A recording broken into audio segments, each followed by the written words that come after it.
आपका स्वागत है अपने प्यारे से YouTube channel real education class 10th में। मैं आशा करता हूं दोस्तों आप सभी अच्छे होंगे और अपना पढ़ाई अच्छे से कर रहे होंगे। प्यारे बच्चों, मैं आज आपके लिए क्लास 10th के साइंस का टॉप 50 बीबीआई ऑब्जेक्टिव क्वेश्चन को लाया हूँ, जिसमें से आपके बोर्ड एग्जाम में 30 या फिर 35 ऑब्जेक्टिव क्वेश्चन डायरेक्ट मिलेंगे ही मिलेंगे 2026 के बोर्ड एग्जाम में। ठीक है ना, मैं कोई दूसरा बोर्ड का नहीं, 2026 बिहार बोर्ड की बात कर रहा हूँ। ठीक है ना, 2026 में बिहार बोर्ड का जो एग्ज़ाम होगा क्लास 10th का, इसमें 30 या 35 प्रश्न इसी क्वेश्चन से, इसी में से रहेंगे। ठीक है, तो आप सभी से निवेदन है कि इस वीडियो को शुरू से लेकर अंत तक जरूर से बने रहें। ठीक है ना, इस वीडियो में। और अगर आप चैनल पे नए हैं तो चैनल को सब्सक्राइब कर दीजिए, जिससे कि हम जब भी वीडियो डालेंगे तो आपके पास नोटिफिकेशन चला जाएगा। प्यारे बच्चों, क्लास 10th की तैयारी इस पर बहुत ही बेहतरीन तरीके से होती है। ठीक है ना प्यारे बच्चों, क्लास 10th की तैयारी जो भी होती है बहुत बेहतरीन तरीके से होती है। आपको 450 प्लस यहीं से मिलेगा। ठीक है ना, इसी चैनल से आपको 450 प्लस मिलेगा। आइए प्यारे बच्चों, अब बिना देर किए हम इस क्लास को स्टार्ट करते हैं। आपका प्रश्न संख्या 1 कर रहा है, प्रकाश की किरण गमन करती है। प्रकाश की किरण कैसे गमन करती है? सीधी रेखा में, टेढ़ी रेखा में, किसी भी दिशा में, या फिर इनमें से कोई नहीं। तो आपको मालूम है कि प्रकाश की जो किरण होती है वो हमेशा सीधी रेखा में गमन करती है। ऑप्शन ए आपका सही उत्तर हो जाएगा। अगला प्रश्न है, प्रकाश का वेग न्यूनतम होता है, सबसे कम किस में होता है? निर्वात में, जल में, वायु में, या फिर कांच में? प्रकाश का वेग सबसे न्यूनतम किस में होता है प्यारे बच्चों? तो सबसे न्यूनतम होता है कांच में, और सबसे अधिकतम निर्वात में होता है। ठीक है ना, तो आपका सही उत्तर हो जाएगा ऑप्शन डी, सबसे कम होता है। अगला प्रश्न है, मोटर गाड़ी के चालक के सामने लगा रहता है और समतल दर्पण, उत्तल दर्पण, अवतल दर्पण, या फिर उत्तल लेंस। मोटर गाड़ी के चालक के सामने क्या लगा रहता है प्यारे बच्चों? तो ये लगा रहता है उत्तल दर्पण। क्या लगा रहता है? उत्तल दर्पण। ऑप्शन बी आपका सही उत्तर हो जाएगा। अगला प्रश्न है, मोटर कार के हेडलाइट में किसका उपयोग होता है? समतल दर्पण, उत्तल दर्पण, अवतल दर्पण, या फिर उत्तल लेंस। समतल दर्पण के हेडलाइट में किसका प्रयोग होता है? तो समतल दर्पण के, सॉरी प्यारे बच्चों, मोटर कार के हेडलाइट में किसका प्रयोग होता है? मोटर कार के हेडलाइट में अवतल दर्पण का प्रयोग होता है। किसका? अवतल दर्पण का। ऑप्शन सी आपका सही उत्तर हो जाएगा। अगला प्रश्न है, समतल दर्पण द्वारा बना प्रतिबिंब होता है वास्तविक, काल्पनिक, दोनों, या फिर इनमें से कोई नहीं। समतल दर्पण के द्वारा कैसा बनता है? हमेशा काल्पनिक प्रतिबिंब बनता है। ठीक है ना, ऑप्शन बी याद रखिएगा। प्यारे बच्चों, अगर आपको इसका पीडीएफ नोट्स चाहिए तो हम लिंक डिस्क्रिप्शन में दे दिए हैं व्हाट्सअप का। ठीक है ना, आप वहाँ से व्हाट्सअप ग्रुप में ज्वाइन हो जाइएगा और जाके पीडीएफ नोट्स ले लीजिएगा। मैं इसका पीडीएफ नोट्स, डेली का पीडीएफ नोट्स क्या कर देता हूँ, रोज़ रोज़ इस जो भी व्हाट्सअप ग्रुप हमारा है जो, उसमें मैं पोस्ट कर देता हूँ, पीडीएफ नोट्स भेज देता हूँ, जिससे बच्चे अपना पढ़ते रहते हैं घर पे भी। ठीक है, तो आप भी जाके पीडीएफ नोट्स लेने के लिए व्हाट्सअप ग्रुप, दिए गए व्हाट्सअप ग्रुप के लिंक में जाके ज्वाइन हो जाइए और वहाँ से आप पीडीएफ नोट्स ले लीजिएगा, बिल्कुल फ्री में। ठीक है ना, एक भी पैसा नहीं लगेगा। इस चैनल पे बेहतरीन तैयारी होगी आपके क्लास 10th के लिए, तो आप इससे ज़रूर जुड़े रहिएगा। अगला प्रश्न है, लेंस की क्षमता का स्थायी मात्रक क्या होता है? डायऑप्टर, ल्यूमेन, लेक्स, या फिर एग्जॉस्टम? तो लेंस की क्षमता का स्थायी मात्रक क्या होता है प्यारे बच्चों? डायऑप्टर होता है। क्या होता है? डायऑप्टर। ऑप्शन ए आपका सही उत्तर हो जाएगा। अगला प्रश्न है, प्रकाश की किरणों का पथ को दर्शाने वाले चित्रों को कहा जाता है किरण आरेख, फोकस, किरण पुंज, या फिर इनमें से सभी? तो प्रकाश की जो किरणों को पथ को दर्शाती है उसको क्या कहते हैं? किरण आरेख कहते हैं। क्या कहते हैं प्यारे बच्चों? किरण आरेख। ऑप्शन ए आपका सही उत्तर हो जाएगा। अगला प्रश्न है, दो दो क्षमता वाले लेंस के पक्षांतर होते हैं 20 सेंटीमीटर, 30 सेंटीमीटर, 40 या फिर 50 सेंटीमीटर। तो 2 सेंटीमीटर, दो डायऑप्टर वाला क्षमता कैसा होता है? कितना? 50 सेंटीमीटर पक्षांतर होगा। कितना? 50 सेंटीमीटर प्लस में। ठीक है ना, ऑप्शन डी आपका सही उत्तर। अगला प्रश्न है, किसी उत्तल लेंस की फोकस पक्षांतर 50 सेंटीमीटर, तो उसकी फोकस दूरी होगी +5 डायऑप्टर, -5 डायऑप्टर, -2 डायऑप्टर, या फिर +2 डायऑप्टर। इसी पिछले जो क्वेश्चन नंबर 8 था उसी को प्लॉट दिया था। इसका सही उत्तर क्या हो जाएगा? Option D, +2 डायऑप्टर। अगला प्रश्न है, प्रकाश के किरणें के समूहों को क्या कहते हैं? प्रकाश के किरणों के समूह क्या? प्रकाश स्रोत, किरण पुंज, प्रदीप्त, या फिर प्रकीर्णन? प्रकाश के किरणों के समूहों को क्या कहते हैं? किरण पुंज या फिर प्रकाश पुंज कहते हैं। ठीक है ना, ऑप्शन बी याद रखिएगा। ऑप्शन बी, प्रकाश पुंज या फिर किरण पुंज, दो नाम देता है। ठीक है ना, तो कोई भी हो सकता है। अगला प्रश्न है, उत्तल लेंस की क्षमता होती है, तो उत्तल लेंस की क्षमता हमेशा धनात्मक होती है। ठीक है ना, याद रखिए, उत्तल लेंस की क्षमता धनात्मक और अवतल की ऋणात्मक। फिर अगला प्रश्न है अवतल लेंस की, देखिए आ गया ना, अवतल लेंस की क्षमता होती है ऋणात्मक। ये बहुत ही वीवीआई क्वेश्चन, ठीक है, वीवीआई क्वेश्चन, इसको वीवीआई क्वेश्चन मानते हैं। ठीक है ना, ये हर साल बोर्ड एग्जाम में आता ही आता है। ठीक है, तो अवतल लेंस की क्या हो जाएगा? ऋणात्मक हो जाएगा। अगला प्रश्न है, मानव नेत्र में किस भाग पर किसी वस्तु का प्रतिबिंब बनता है? कॉर्निया, पट्टरिका, पुतली या फिर रेटिना या फिर दृष्टिपटल। तो पूछा है मानव नेत्र में किस भाग पर किसी वस्तु का प्रतिबिंब बनता है? तो आपको मालूम ही है मानव नेत्र में किसी वस्तु का प्रतिबिंब कहाँ बनता है? हमेशा उसके रेटिना या फिर दृष्टिपटल पर बनता है, ठीक है ना। ऑप्शन डी आपका सही उत्तर हो जाएगा। अगला प्रश्न है, तारे क्यों टिमटिमाते हैं? व्याख्या के सिद्धांत, किस सिद्धांत पे? अपवर्तन, प्रकीर्णन, वर्ण विक्षेपण या फिर इनमें से कोई नहीं। तो तारे का टिमटिमाना ये क्या है? प्रकाश के अपवर्तन के सिद्धांत पे क्या हो जाएगा? प्रकाशीय अपवर्तन। ऑप्शन ए आपका सही उत्तर। अगला प्रश्न कह रहा है, प्रश्न संख्या 15 है, लेंस की फोकस दूरी अधिक हो जाने से कौन सा दृष्टि दोष उत्पन्न होता है? अगर लेंस की फोकस दूरी अधिक हो जा रही है तो कौन सी दृष्टि दोष उत्पन्न होगी? निकट, दूर, जरा या फिर इनमें से कोई नहीं। तो अधिक हो जाएगी तो क्या हो जाएगा? दूर दृष्टि दोष होगा एकदम में। ऑप्शन बी आपका सही उत्तर हो जाएगा। अगला प्रश्न है, नेत्र की किसी वस्तु का प्रतिबिंब होता है काल्पनिक, सीधा तथा छोटा, काल्पनिक उल्टा बड़ा, वास्तविक उल्टा या छोटा। अगला है वास्तविक उल्टा तथा बड़ा, ठीक है ना। पूछा है नेत्र लेंस की, क्वेश्चन क्या है, नेत्र की किसी वस्तु का प्रतिबिंब होता है, नेत्र की किसी वस्तु का प्रतिबिंब कैसा होता है? वास्तविक उल्टा छोटा, वास्तविक उल्टा तथा छोटा होता है, ठीक है ना। वास्तविक होता है पर उल्टा होता है और आकार में भी क्या होता है? साइज में भी छोटा होता है। ऑप्शन सी आपका सही उत्तर हो जाएगा। अगला प्रश्न दे रहा है 17 नंबर, जो नेत्र निकट की इस वस्तु स्थित वस्तुओं को नहीं देख पाती है उस नेत्र में होता है दूर दृष्टि दोष, निकट, जरा या फिर वर्धनता। तो जो नेत्र निकट की वस्तु को नहीं देख पाती है मतलब दूर दृष्टि दोष, निकट की वस्तु को देखती है मतलब निकट दृष्टि दोष, दूर के ठीक है ना। अगला प्रश्न है, श्वेत प्रकाश की किरण जब किसी रिच में से होकर गुजरती है तो वह सबसे अधिक विचलित होता है। सबसे अधिक किसका विचलित होता है? नीला का, लाल का, बैगनी का या फिर नीला और लाल दोनों का। सबसे ज़्यादा किसका विचलित होता है? बैगनी कलर का, ठीक है ना। सबसे ज़्यादा बैगनी का विचलित होता है। ऑप्शन सी आपका सही उत्तर है। अगला प्रश्न है, अपने लेंस की फोकस दूरी को बदलकर दूर या निकट की वस्तु को साफ साफ देखने की क्षमता को क्या कहते हैं? आँख के गुण को क्या कहते हैं? दृष्टि दोष, समंजन क्षमता, निकट दृष्टि दोष या फिर दूर दृष्टि दोष। देखिए प्यारे बच्चों, निकट या दूर की वस्तु को एकदम साफ साफ देखने की क्षमता को क्या कहते हैं? समंजन क्षमता कहते हैं। क्या कहते हैं? समंजन क्षमता। ये अपने आँख की फोकस दूरी को क्या कम या ज़्यादा करके देख लेता है। अगला प्रश्न है, निम्न में से कौन सा अर्धचालक है? अर्धचालक पूछा है, ठीक है ना प्यारे बच्चों। अर्धचालक कौन होते हैं? आइए, सिलिकॉन, जर्मेनियम, फिर पारा या फिर इनमें से कोई नहीं। तो अर्धचालक पूछा है, ठीक है ना। तो अर्धचालक कौन हो जाएगा प्यारे बच्चों? आइए देखते हैं अर्धचालक कौन हो जाएगा। तो इसमें से क्या हो जाएगा? पारा। क्या हो जाएगा? पारा क्या हो जाएगा? अर्धचालक हो जाएगा। ऑप्शन सी आपका सही उत्तर हो जाएगा। अगला प्रश्न है, वोल्ट पर एम्पियर प्रदर्शित करता है, किसको प्रदर्शित करता है? वोल्ट पर एम्पियर, एम्पियर, वोल्ट, ओम या फिर वाट को। तो वोल्ट पर एम्पियर किसको? ओम को प्रदर्शित करता है। सी, ऑप्शन सी आपका सही उत्तर हो जाएगा। अगला प्रश्न है, विद्युत प्रतिरोध का मात्रक होता है एम्पियर, एम्पियर या फिर वोल्ट, ओम या फिर वाट। विद्युत प्रतिरोध का मात्रक क्या होता है? ओम होता है। क्या होता है प्यारे बच्चों? ओम। ऑप्शन सी याद रखिएगा। अगला प्रश्न है, विद्युत धारा का मात्रक होता है वाट, वोल्ट, ओम या फिर एम्पियर। विद्युत धारा का SI मात्रक क्या होता है? एम्पियर होता है। क्या होता है प्यारे बच्चों? एम्पियर। ऑप्शन डी याद रखिएगा।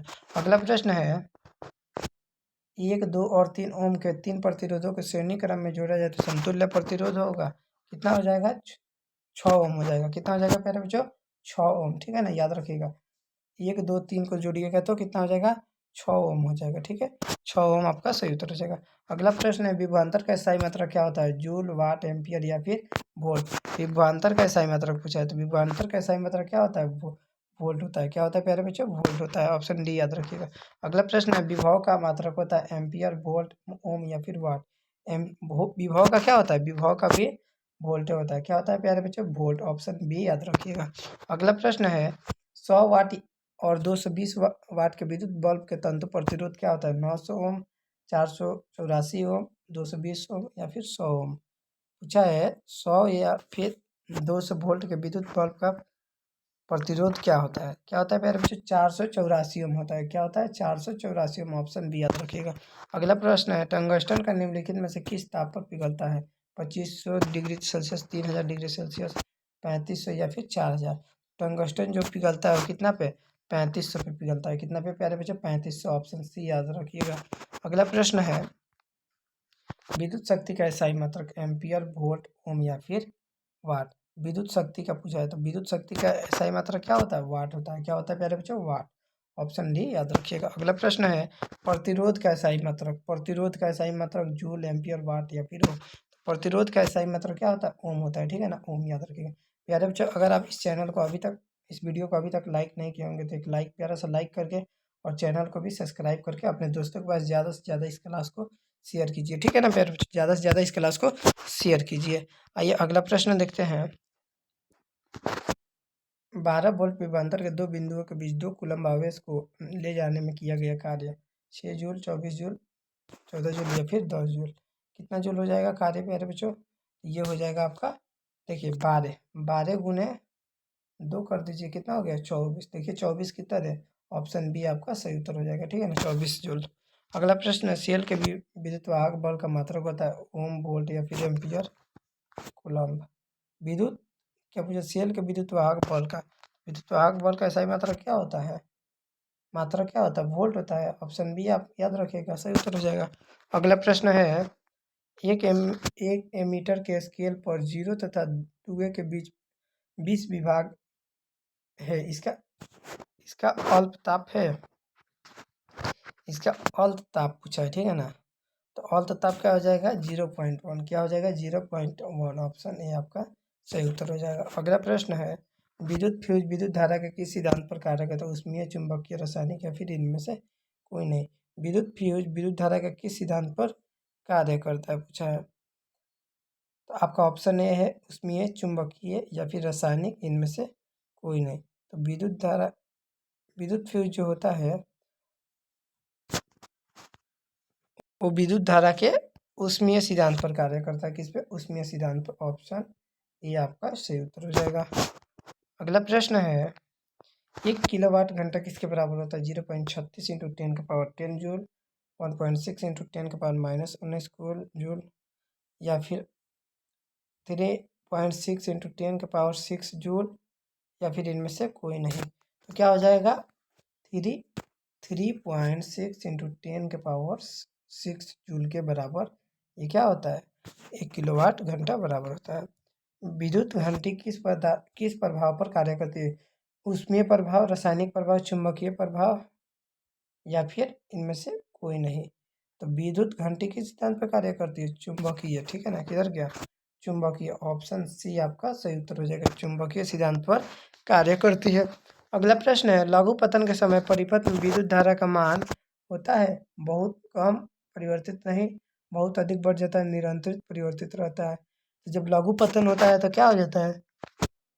बहुत अधिक बढ़ जाता है। ठीक है ना, याद रखिएगा, बहुत अधिक बढ़ जाता है। ऑप्शन सी आपका सही उत्तर हो जाएगा। अगला प्रश्न है, डायनेमो का सिद्धांत आधारित है विद्युत चुंबकीय प्रेरण, प्रेरित विद्युत धारा के उसमें प्रभाव या फिर इनमें से कोई नहीं। डायनेमो किस सिद्धांत पर आधारित है? विद्युत धारा के चुंबकीय प्रेरण पे। विद्युत चुंबकीय प्रेरण मतलब क्या हो जाएगा? ऑप्शन ये आपका सही उत्तर हो जाएगा। अगला प्रश्न है, डायनेमो से किस प्रकार की धारा प्राप्त होती है? दृढ़ धारा, प्रत्यावर्ती, दोनों या फिर इनमें से कोई नहीं। तो डायनेमो से हमेशा क्या, दृष्ट भी और प्रत्यावर्ती भी, मतलब दोनों धाराएं प्राप्त होती है। ऑप्शन सी आपका सही उत्तर हो जाएगा। अगला प्रश्न है, विद्युत बल्ब में कौन सी गैस भरी जाती है? निर्वात, वायु भरी जाती है या फिर निष्कर्षीय गैस या फिर हाइड्रोजन। तो याद रखिएगा प्यारे बच्चे, विद्युत बल्ब में क्या है? हमेशा निष्कर्षीय गैस भरी जाती है। ठीक है ना, ऑप्शन सी आपका सही उत्तर हो जाएगा। अगला प्रश्न है, भारत में उत्पादित प्रत्यावर्ती विद्युत धारा का आवृत्ति होती है 50 हर्ट्ज। कितना होता है? 50 हर्ट्ज। ठीक है ना, 220 वोल्ट या फिर 240 वोल्ट से 50 हर्ट्ज के बीच होता है। निम्न में से कौन सा बायोगैस के ईंधन में स्रोत नहीं है? लकड़ी, बायोगैस, नाभिकीय ऊर्जा या फिर कोयला। कौन नहीं है पूछा है? निम्न में से कौन बायोगैस के ईंधन स्रोत नहीं है? लकड़ी, गोबर, नाभिकीय ऊर्जा या फिर कोयला। इसका सही उत्तर क्या हो जाएगा प्यारे बच्चों? इसका सही उत्तर हो जाएगा ऑप्शन सी। क्या हो जाएगा? ऑप्शन सी, नाभिकीय ऊर्जा हो जाएगा। ठीक है ना, ये क्या है? ईंधन स्रोत से ईंधन स्रोत नहीं है। अगला प्रश्न है, ग्लोबल वार्मिंग के लिए उत्तरदायी है CO2, NH3CO या फिर N2। तो ग्लोबल वार्मिंग के लिए क्या है, कार्बन डाइऑक्साइड है। क्या है, कार्बन डाइऑक्साइड। ऑप्शन सी आपका सही उत्तर हो जाएगा। अगला प्रश्न है, सूर्य तथा अन्य तारों के विशाल ऊर्जा का स्रोत है नाभिकीय संलयन, नाभिकीय विखंडन, ए और बी दोनों, या फिर इनमें से कोई नहीं। नाभिकीय विखंडन को नियंत्रित करने के लिए क्या है, नाभिकीय ऊर्जा को, नाभिकीय सूर्य तथा अन्य तारों के विशाल की ऊर्जा को क्या करता है, ऊर्जा का स्रोत क्या है, नाभिकीय संलयन है। क्या है प्यारे बच्चों, नाभिकीय संलयन। ऑप्शन ए आपका सही उत्तर हो जाएगा। अगला प्रश्न है, देखते हैं 45 नंबर। निम्न नाभिकीय विखंडन को नियंत्रित करने में प्रस्तुत होता है लोहे की छड़, स्टील की छड़, कैडमियम या फिर एल्युमिनियम का छड़। नाभिकीय विखंडन को नियंत्रित करने में कौन प्रयुक्त करता है, तो वो हमेशा क्या रहता है, कैडमियम का छड़, कैडमियम का छड़। क्या होता है, कैडमियम का छड़। ठीक है ना, ऑप्शन सी आपका सही उत्तर हो जाएगा। अगला प्रश्न है, किसी नाभिकीय विखंडन में मुक्त ऊर्जा होती है 1 MeV या फिर वो 10 eV, 200 MeV या फिर 10 keV। तो कितना होता है, मुक्त ऊर्जा जो होता है वो 200 MeV होता है। ऑप्शन सी आपका सही उत्तर हो जाएगा। अगला प्रश्न है, ऊर्जा का सबसे अधिक प्रत्यक्ष और विशाल स्रोत क्या है, कोयला, बिजली, सूर्य या फिर परमाणु बम। तो ऊर्जा का सबसे अधिक प्रत्यक्ष कौन सा है, सूर्य है। क्या हो जाएगा, सूर्य से ज़्यादा ऊर्जा कोई देता है, कोई नहीं देता। ठीक है ना, सूर्य। क्या हो जाएगा, सूर्य। ऑप्शन सी आपका सही उत्तर हो जाएगा। अगला प्रश्न, निम्न में से कौन सा पदार्थ लेंस बनाने के लिए प्रयुक्त नहीं किया जाता है, जल, कांच, प्लास्टिक, मिट्टी। देखिए प्यारे बच्चों, जल का प्रयोग होता है, कांच का भी प्रयोग होता है, प्लास्टिक का, पर मिट्टी का नहीं होता है। तो इसका आंसर क्या हो जाएगा, नहीं होता है। किसका नहीं होता है, तो मिट्टी का। मिट्टी आपका सही उत्तर हो जाएगा, ऑप्शन डी। अगला प्रश्न है, किस दर्पण में हमेशा वस्तु का छोटा प्रतिबिंब होता है, समतल, उत्तल, अवतल या फिर इनमें से कोई नहीं। हमेशा छोटा पूछा है, तो उत्तल दर्पण में कैसा होता है, हमेशा छोटा, याद रखिएगा। ठीक है ना, जो साइड मिरर में रहता है,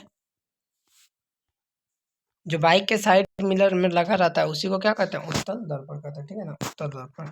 अगला प्रश्न है 50 नंबर, इस दर्पण में वस्तु का सबसे बड़ा प्रतिबिंब समतल, अवतल, उत्तल या फिर इनमें से कोई नहीं। तो सबसे बड़ा किस में बनता है, अवतल में बनता है। ठीक है ना, सबसे छोटा उत्तल में और सबसे बड़ा अवतल में। ऑप्शन बी याद रखिएगा। प्यारे बच्चे, ये आपको 50 ऑब्जेक्टिव क्वेश्चन था। ठीक है ना, ये बहुत ही इंपॉर्टेंट क्वेश्चन होते हैं, हम आपको चुन चुन के लाए हैं बोर्ड एग्जाम में। ये कितने बार, ये बहुत बार, 4-5 पे एक एक, मतलब हर एक क्वेश्चन जो भी है ये बहुत बार पूछ दिया गया है। ठीक है ना, और 100% गारंटी है कि ये आपके 2026 बोर्ड एग्जाम में भी इनमें से 30 या फिर 30 तो प्लस क्वेश्चन आएंगे ही आएंगे। ठीक है, तो आप इसको ज़्यादा से ज़्यादा शेयर कीजिएगा, जिससे कि बच्चे सभी क्या करें, इस क्वेश्चन को याद कर लें। ठीक है, याद कर लेंगे तभी तो 450 प्लस लाने में आसानी होगा उनको। 450 प्लस लाएँ। आप इस सेशन को ज़्यादा से ज़्यादा शेयर कीजिए, और आप अपने दोस्तों से बोलिए कि रियल एजुकेशन क्लास 10th पे जाके रियल एजुकेशन क्लास 10th जो चैनल है, इस पे जाके क्लास करें। बहुत ही बेहतरीन पढ़ाई होता है और फ्री में PDF नोट्स मिलता है। ठीक है ना, बहुत ही बेहतरीन पढ़ाई होता है और फ्री में PDF नोट्स सर देते हैं, और बहुत ही VVI क्वेश्चन देते हैं, जो डायरेक्ट सीधा क्या होता है, बोर्ड एग्जाम में जाके लड़ता है। ठीक है ना, तो आप इसको ज़्यादा से ज़्यादा शेयर कीजिएगा। तो मिलते हैं एक नए वीडियो में, तब तक के लिए जय हिंद, जय भारत।